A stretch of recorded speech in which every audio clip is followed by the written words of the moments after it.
Hey, what's up? Welcome back to the channel. This is How to Drum and Bass. And on this channel, amongst other things, I break down what the top performers are doing and how they make their sounds. And today, we're gonna make this particular recreation of Sub Focus's Rocket and then, well, the Wilkinson remix.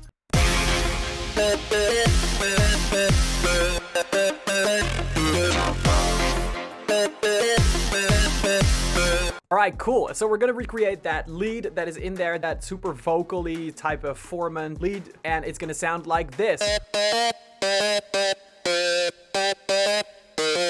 So yeah, almost the same, I would say. Cool. So let's just jump right into it. If you want to go along, you can download these MIDI notes as a preset below, as well as this sound. However, a more elaborate, really well done version of this particular preset with some macros to edit it even further is part of the Drum and Bass Essentials preset pack, which contains over 100 Serum presets for you to kickstart your drum and bass production. All right, so let's get into what we've done. We got these MIDI notes here, and they're basically just playing the first part of it. And you can see that we basically have a Serum patch and then a little bit of extra processing. But let's take all of that out and let's start from scratch. So let's grab a Serum on an initialized patch. And the first thing we're going to do is we're going to go and get these oscillators right. I want to get a sub and two oscillators. One of them is going to be playing at 0 octaves. One of them is going to be playing at 1 octave up and then 7 semitones. So we're going to create a perfect fifth. We're going to actually put this up 1 octave as well, and then we're going to have the sub actually be at 0 octaves. We're going to pick a square wave here. The square wave won't really do much. If you want to use this sound for yourself, you probably want to put a clean sub under it in another patch, but it's going to go into some effects that we're going to use to sort of shape how the sound is going to be. All right, cool. So the purpose of these two oscillators here is that one of them will form a stable version that has no detune, and the other one is going to be super detuned. So that's going to make the sound really nice and wide, and it's also going to give it this sort of wonky, unstable, like type of sound. So we're going to put this at 16 detune. So we're going to put this at 16 unison, and we're going to put that detune down just a little bit. We can play with it a little bit more in a minute when we know what it sounds like. And we want to take the random knob off for both of these because otherwise we're not going to get a consistent sound. And so for the waveforms themselves, what I want is I want to have some triangle waves. So I could actually start by taking the triangle wave from the basic shapes. But actually what I want to do is I want to already have some pre-distorted triangle waves. And there are several wavetables in here that can do that. So one of them, for example, in the digital section is this dist 8-bit FWOP.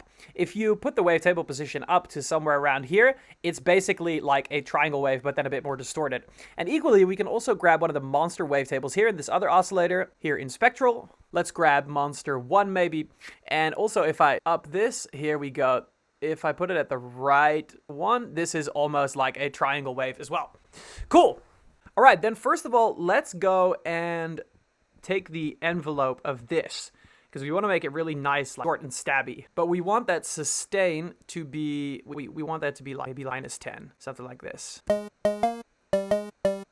right, cool. You can already hear this like nice little phasing effect is going to happen here because of this 16 unison. That is going to help us out later when we're going to do some creative filtering. So we're going to do some creative filtering in a minute, but I want to shape the sound a little bit first. So let's quickly go in here and we're going to start out with a phaser. So when you put the rate down of a phaser, it actually starts acting more like an extra sort of phaser filter that comes over it. And so we can play around a lot with that.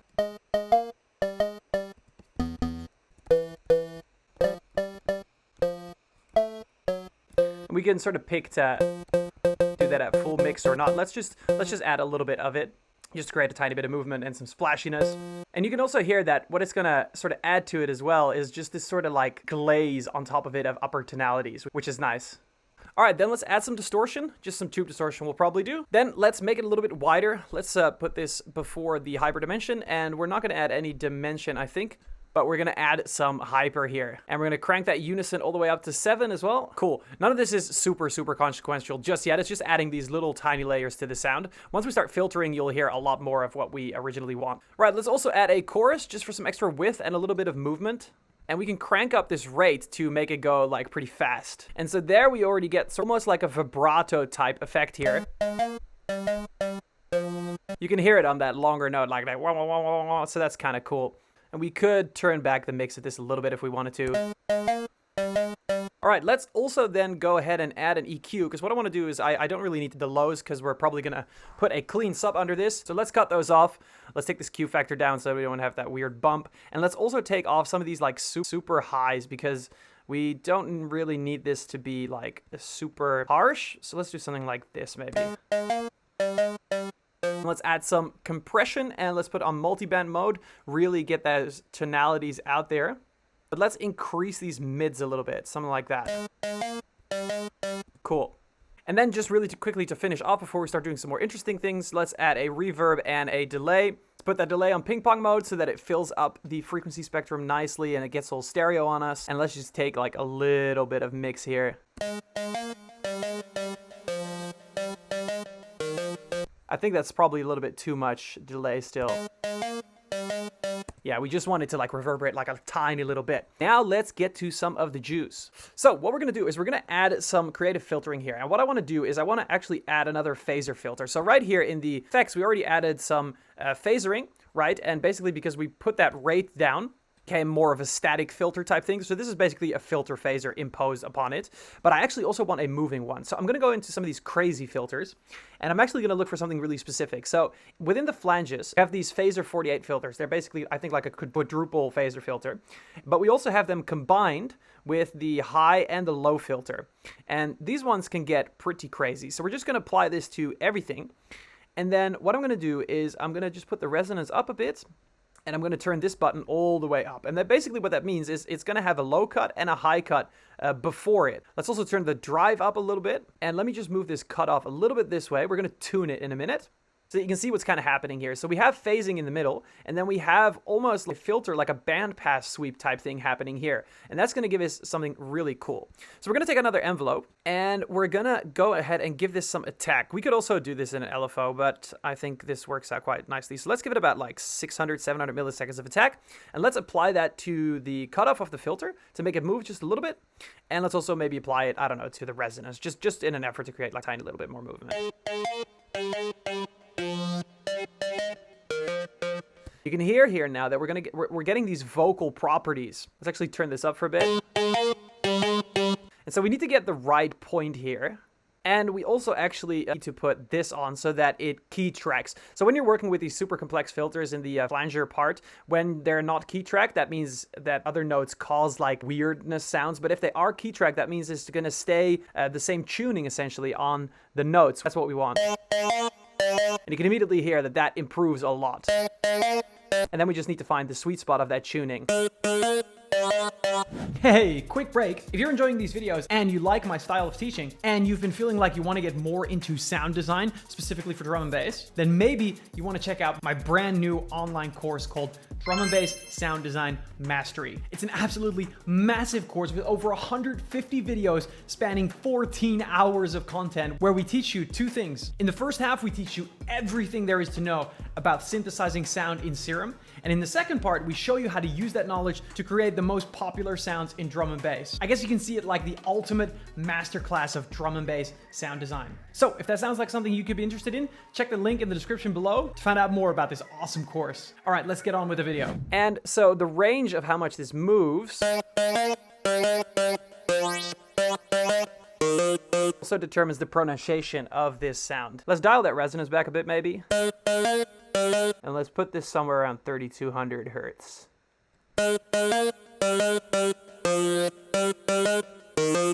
Cool. So basically what we've created now is a high, sort of like a bandpass filter almost, a very broad one that sort of cuts off a little bit of the top, a little bit of the bottom, giving that filter sweeping effect. And then in the middle, we've got a bunch of phasing going on and some peaks and troughs. So that's going to just make this really interesting. And also, because we have these peaks and troughs and we're also messing with the phase, it's going to give us this vocal property, this rather than just, you know, the stale straight notes. All right, let's now go back into the effects, and I want to add maybe a little bit more of something. So I kind of want to see if a comb filter is going to make things better. So let's grab one of these combs, and yeah, let's see if we can find like a nice area where that'll sound good.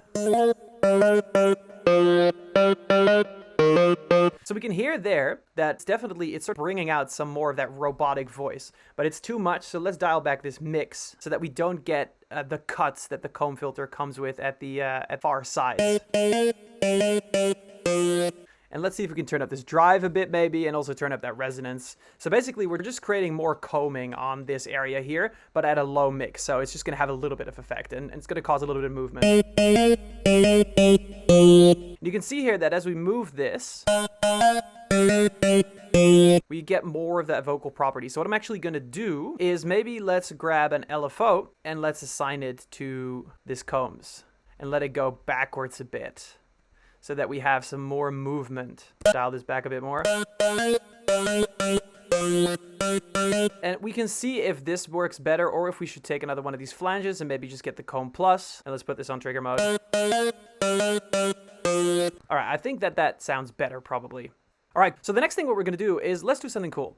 Let's go into the matrix, and we can actually go into this little arrow here, and we can say, create vibrato. And that'll basically assign an LFO to the master tuning, and the aux source will be the mod wheel, but we can actually take this out. If you don't know about this, then don't worry too much. But basically, this is going to create a vibrato. So this is now at 2. Let's see if that is enough. So that is too much, but that's also because we haven't changed this to bipolar. And we need to let this LFO now that sort of makes this master tuning wobble, we need to make this go pretty fast. You can hear that is clearly too much, so let's dial that back. But what you can hear now on that sort of longer note is that it goes wow, wow, wow, wow, wow, and that's really what we want. We want to have that sort of vocal property in there, that vibrato that makes it almost sound like a robot type voice. Now, another quick thing that we can actually do as well, which might be nice, is just to take another LFO here and really quickly assign that to the, let's take LFO 3 and let's assign it to the master tuning as well, but then just to create a little bit of clickiness, just a tiny little bit, ever so much, but just to make it a little bit more impactful as well. So we're gonna put this literally on 1, I think, or maybe like 2, or let's put it on 10, and we can dial it back a little bit more finer with this control here. And that's also going to give it this sort of it's going to give it a little bit more of a throaty kind of feel to it.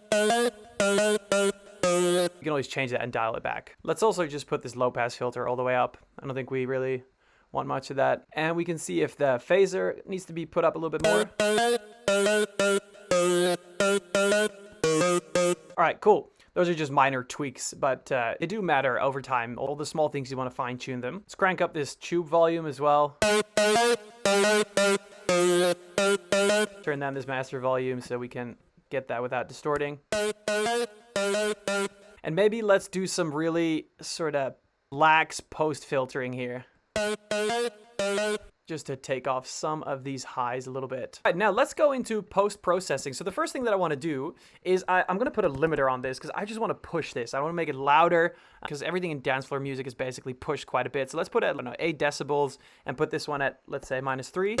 And it's just going to push that reverb and that delay out a little bit more as well, but it's essentially going to upwards compress the sound a bit for us. I think we can hear that maybe this vibrato here is a tiny bit much as well. So let's dial that back down. That's probably better. And then what we can do after this is we can actually go ahead and maybe add a formant filter. So there's the kilohertz formant filter, but I don't really like that because it doesn't have a dry wet button. But there's another, I think free one called Vowel Form, which is an Ableton Live device. So I guess if you don't have Ableton, that would be tough, but you can basically pick any other formant filter out there. This is just quite an elaborate one, and we're just going to apply a little bit of this before the limiting, just to give it a little bit more of its own sort of characteristic. So this is basically a device that's going to allow you to process the sound with filtering that makes it sound more vocal, like one of these letters. So I can just drag it here. It's super cool.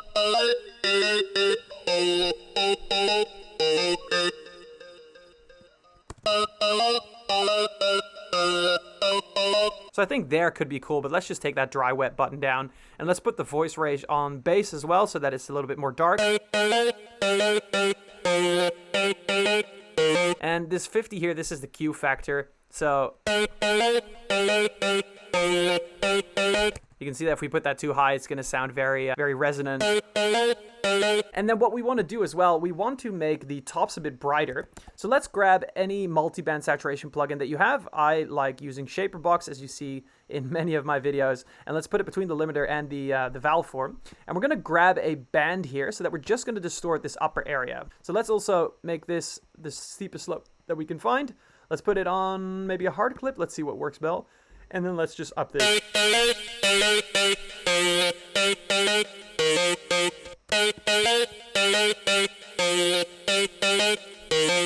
And maybe we dial back that mix a bit.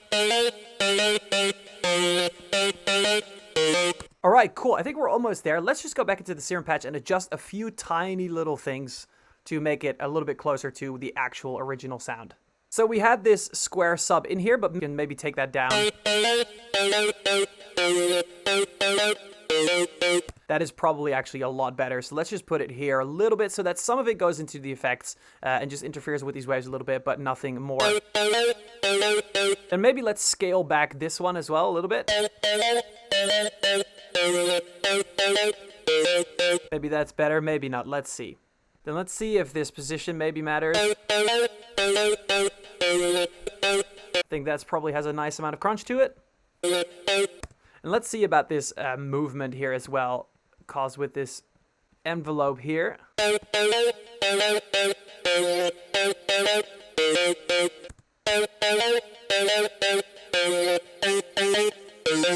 And so the last thing that we can do is actually we can take down this detune up and down to make the sound more spread out or not, and that's also going to matter a lot.